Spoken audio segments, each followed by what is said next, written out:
Hello दोस्तों, आपका बंधु क्लासेस में एक बार फिर से स्वागत है। आज हम दोस्तों उत्तर प्रदेश बीडीओ री एग्जाम के जीएस एंड जी के खंड के महत्वपूर्ण प्रश्नों को देखेंगे। क्योंकि एग्जाम आपका 26 और 27 में लगा है, उससे जानने से पहले एक हम क्विक रिवीजन करेंगे अपने जीएस और जीके वाले खंड का। तो आइए पहला प्रश्न देखते हैं। प्रश्न देखने से पहले जो दोस्त इस चैनल पर नए जुड़े हों वह चैनल को सब्सक्राइब कर लेंगे और बेल आइकन का बटन जरूर प्रेस कर दीजिएगा, जिससे मेरा आने वाला प्रत्येक वीडियो का नोटिफिकेशन आपको मिलता रहे। तो पहला प्रश्न देखते हैं। निम्नलिखित में से किस ग्रंथ में पुत्री को समस्त दुखों का कारण माना गया है? कौत्सकी, तांडव, ऐत्रेय या शतपथ ब्राह्मण? तो आपका राइट आंसर है दोस्तों सी, यानी ऐत्रेय में पुत्रियों को समस्त दुखों का कारण माना गया है। अगला प्रश्न देखते हैं। बौद्ध दर्शन के अनुसार कार्य एवं कारण के सिद्धांत को किस नाम से जाना जाता है? अष्टांग, निर्वाण, प्रतिसमुत्पाद, अविद्या? तो आपका राइट आंसर हो जाएगा दोस्तों सी। अगला प्रश्न देखते हैं। मृगदाव बुद्ध के किस कार्य के लिए चर्चित है? सार्वजनिक उपदेश के लिए, सर्वाधिक वास के लिए, तपस्या स्थल के रूप में या प्रथम उपदेश के रूप में? तो आपका राइट आंसर हो जाएगा दोस्तों डी, यानी जो मृगदाव बुद्ध का यानी सारनाथ, एक तरह से कहा जाए इसे सारनाथ भी कहते हैं, जहां पर बुद्ध ने सर्वप्रथम यानी अपना प्रथम उपदेश दिया था। इसी कारण मृगदाव बुद्ध के कार्यों यानी प्रथम उपदेश के देने के लिए यह प्रसिद्ध है। अगला प्रश्न देखते हैं।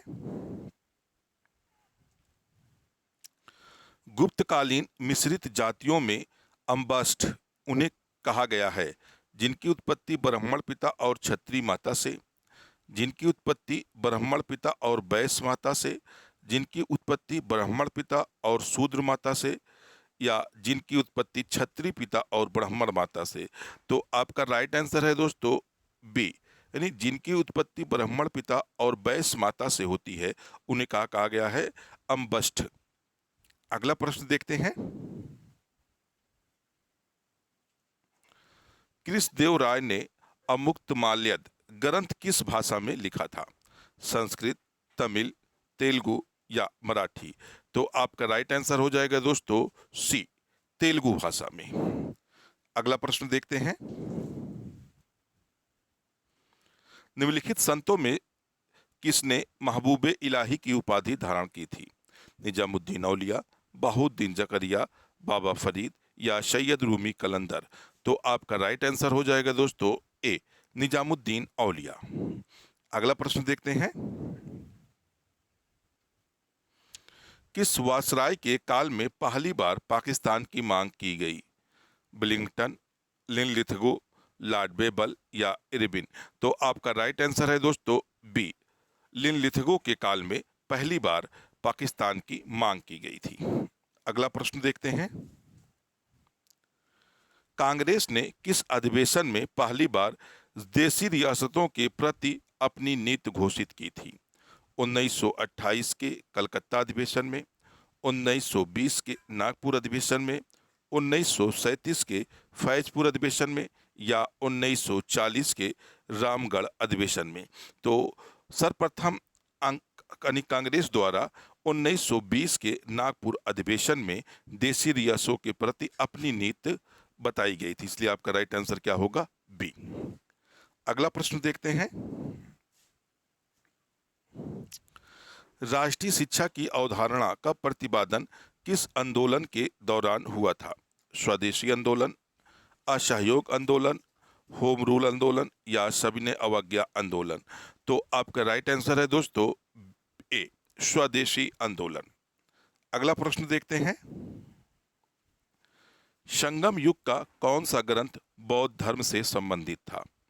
शिल्पादिकरम, मणिमेखले, जीवक चिंतामणि या उपरोक्त सभी? तो आपका राइट आंसर हो जाएगा दोस्तों बी, मणिमेखले। अगला प्रश्न देखते हैं। अमरावती, भवानी, हेमावती तथा कामिनी किसकी सहायक नदियां हैं? गोदावरी, कृष्णा, कावेरी या महानदी? तो आपका राइट आंसर हो जाएगा दोस्तों सी, या कावेरी नदी की सभी की सभी सहायक नदियां हैं। अगला प्रश्न देखते हैं। निम्नलिखित में से कौन सा एक स्थलबद्ध पोताश्रय है? इंदौर, मुंबई, हल्दिया या विशाखापत्तनम? तो आपका राइट आंसर हो जाएगा दोस्तों डी, विशाखापत्तनम। अगला प्रश्न देखते हैं। यूकान एंड नेल्सन नदी किस देश में बहती है? कनाडा, मेक्सिको, यूएसए या ग्वाटेमाला? तो आपका राइट आंसर हो जाएगा दोस्तों ए, कनाडा। अगला प्रश्न देखते हैं। निम्नलिखित में से किस काल को रेंगने वाले जीवों का काल कहा जाता है? जुरैसिक, क्रिटेशियस, ट्रियासिक या योसीन?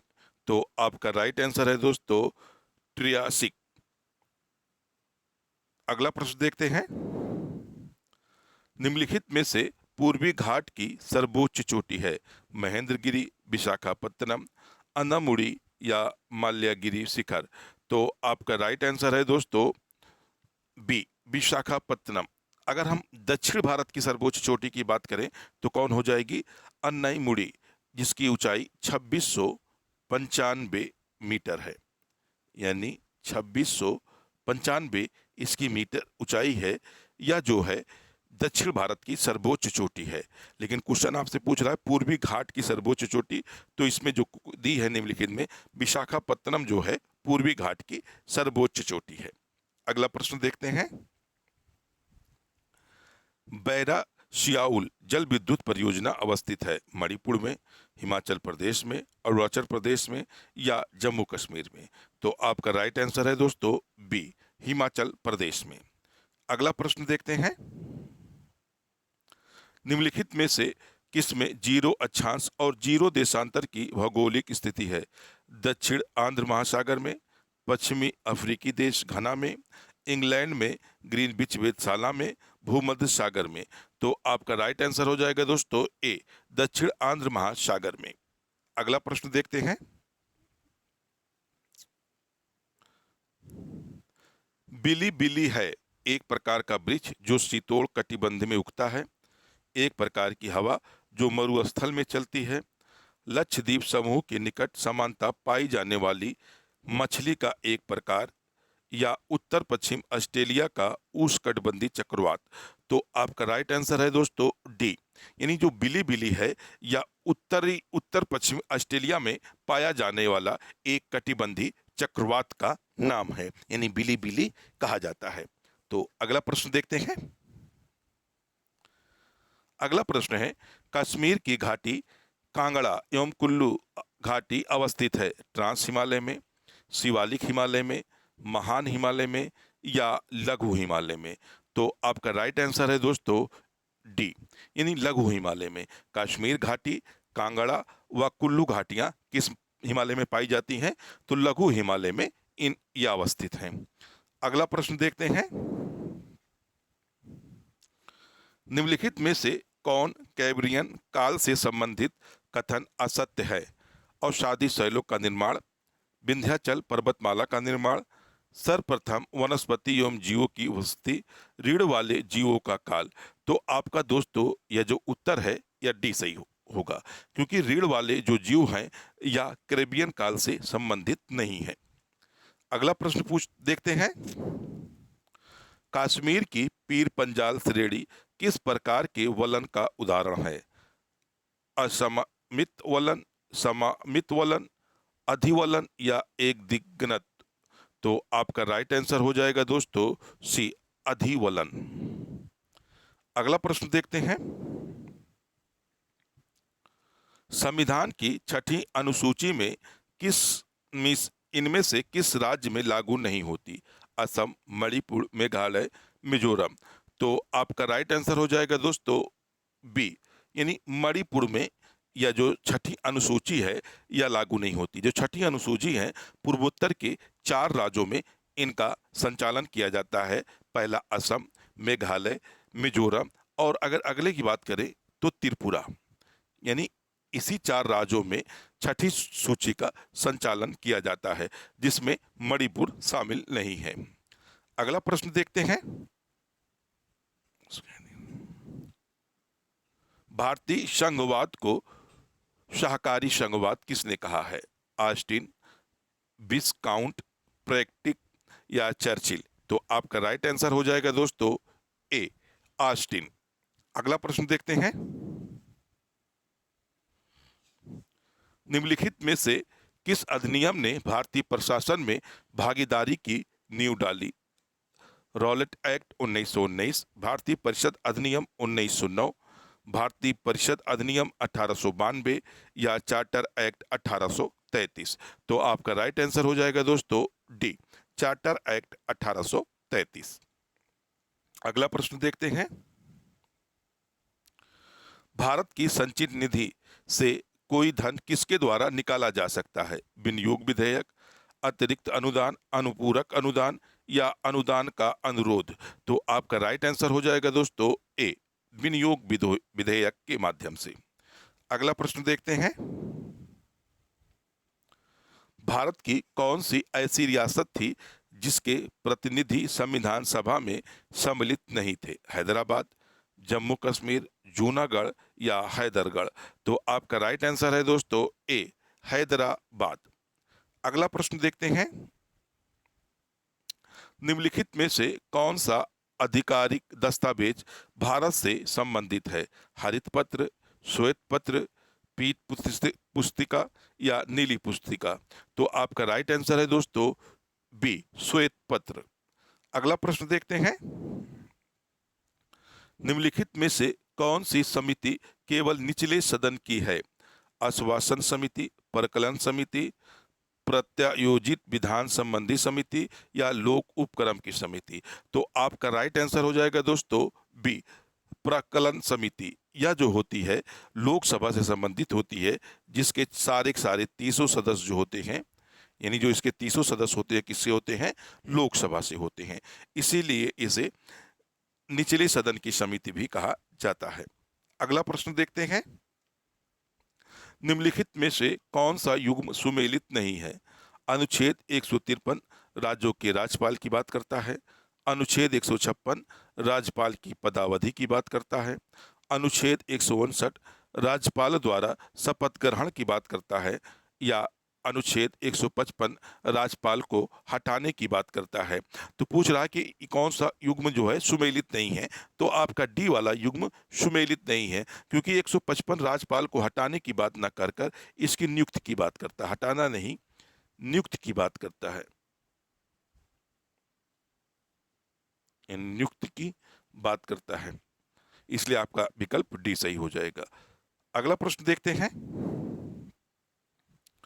निम्नलिखित में से कौन सा युग्म सुमेलित नहीं है? बलवंत राय मेहता समिति 1857 में, अशोक मेहता समिति 1979 में, जी.वी. के राव समिति 1985 ईस्वी में, एल एम सिंघवी समिति 1986 ईस्वी में? तो कौन पूछ रहा कौन सा सुमेलित नहीं है? तो अशोक मेहता समिति जो है या 1977 में इसका गठन हुआ था, यानी 1977 में इसका गठन हुआ था, इसलिए आपका राइट आंसर हो जाएगा बी। अगला प्रश्न देखते हैं। त्वरण सिद्धांत का प्रतिपादक कौन है? JB. Clerk, RB. Singh, J.M.. Clerk या नक्कास? तो आपका राइट आंसर हो जाएगा सी, जे.एम. क्लर्क। अगला प्रश्न देखते हैं। फिलिप्स वक्र किसके मध्य संबंध को व्यक्त करता है? मुद्रास्फीति एवं बेरोजगारी, मुद्रा विस्फीति एवं बेरोजगारी, मुद्रास्फीति एवं अदृश्य बेरोजगारी, मुद्रास्फीति एवं चक्री बेरोजगारी?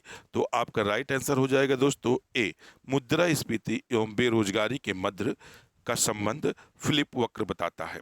अगला प्रश्न देखते हैं। केंद्रीय बैंक कौन सा कार्य नहीं करता? पात्र मुद्रा निगमन या काम तो करता है, जनता से जमा स्वीकार करना, सरकार का बैंकिंग कार्य करना, अंतिम ऋणदाता का कार्य करना? तो आपका राइट आंसर हो जाएगा जो आरबीआई है वह सीधे जनता से जमा स्वीकार नहीं करता है। तो आपका राइट आंसर हो जाएगा बी। अगला प्रश्न देखते हैं। प्रतिकारी शुल्क है निर्यात शुल्क, आयात शुल्क, कर अपवंचन के विरुद्ध शुल्क, निर्यात सब्सिडी। तो आपका राइट आंसर हो जाएगा दोस्तों बी, यानी जो प्रतिकारी शुल्क है वह क्या है, आयात पर लगने वाला शुल्क है। अगला प्रश्न देखते हैं।